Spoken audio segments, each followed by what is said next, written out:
To track that story here on WION World is One. Meanwhile, hit by the COVID-19-led economic slowdown, another developed economy, South Korea, has joined Japan, Thailand and Singapore in technical recession as the pandemic slams Asia's trade-reliant economies.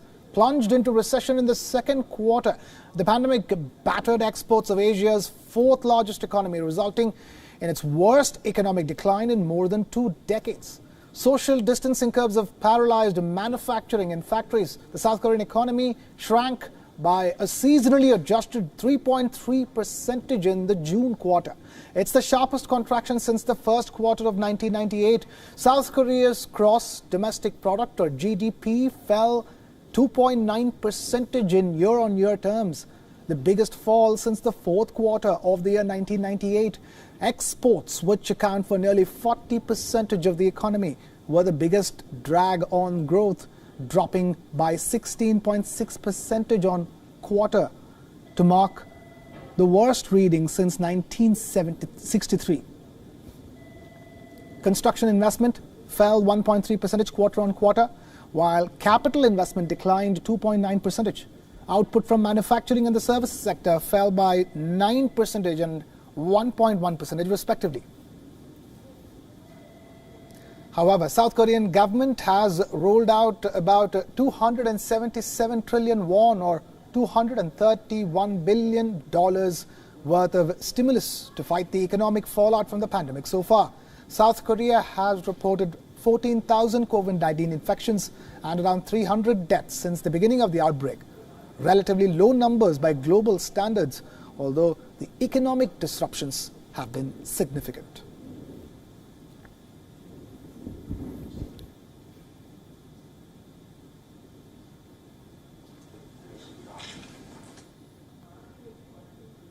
Even as South Korea emerges out of lockdowns and tries to fight off a second wave of infections, the country's economy has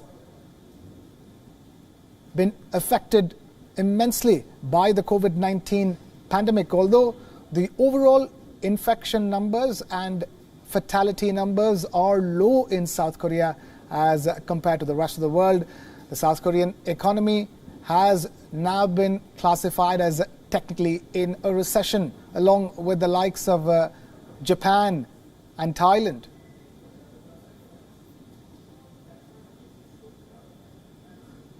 Recession has hit South Korea even as the government of South Korea has rolled out economic stimulus packages worth over $230 billion.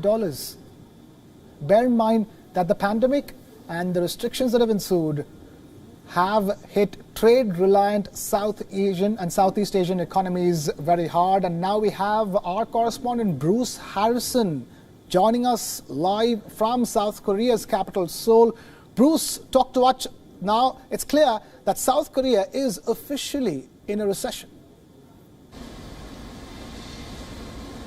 Well, it appears to be. We received some startling data from the Bank of Korea that exceeded predictions this morning. They're saying that this is the worst economic growth the country has experienced since 1998, the period after Asia's financial crisis. What we saw was a sharp dip, a contraction of the economy in the first quarter, followed by an even stronger contraction here in the second quarter, the period between April and June.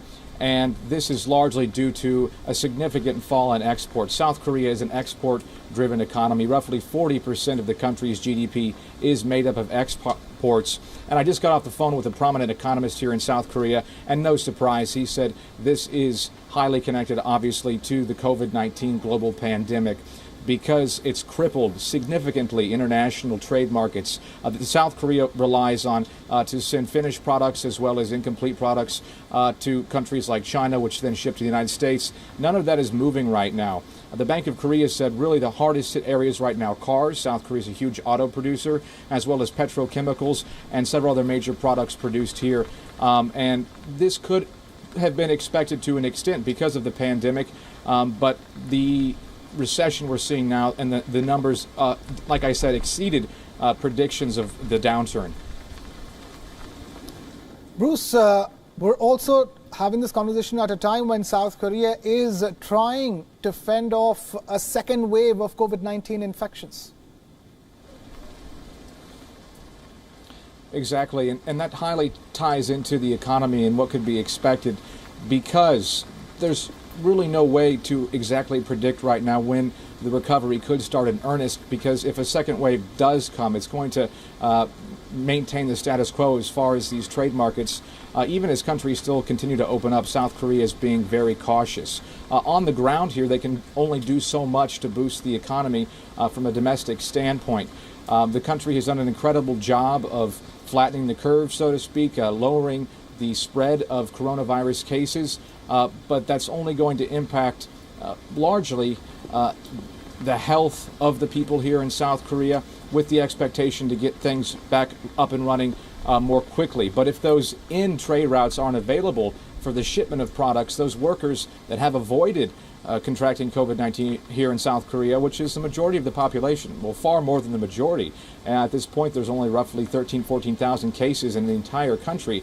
But if those trade routes don't open up, like I said, the impact here on the ground, the safety and the health measures taken aren't going to have an impact on economic growth.